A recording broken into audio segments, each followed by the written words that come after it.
brief komt erdoor en hij zit op achterom graag. Volk! Ik heb hier Paken Koonstra, hè? Ja, dat klopt. En wij is Beppe. Die hoort erbij van die is ziek. Oh, wat had ze? Ja, de griep. Maar misschien keer wat goed, meidje.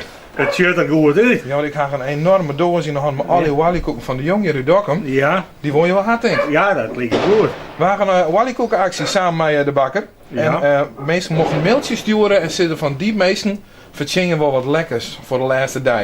Oké. En dan gaan wij een mailtje krijgen en dan wil ik eigenlijk er even een speeltje van meidje. Waar vermoed je jou van dat er een mailtje stuurt om deze dozen maar wallykoek niet te Ik brengen? denk aan het jaren. Nee.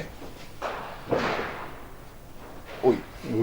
Zei de naam Lisanne jou was? Oh ja, dat is de kleindochter. Nou. Van Lisanne, ja. Nou, Die hartstikke... hebben dus een mailtje, die zei we maken een paar Beppe koersen, daar moesten we heen. Oké, hartstikke mooi. Nou, wie vierde kwart en krachten van Jim verzinnen? Oh, ja, dat is geweldig. Dat is al mooi of net. Ja. Ik zal van je hoor nemen. En dan wil ik jou daar heel smakelijk eten mee Ja. wensen. En natuurlijk ik ben dus keer voor Beppe. Ja, dankjewel. Verrassend dichtbij.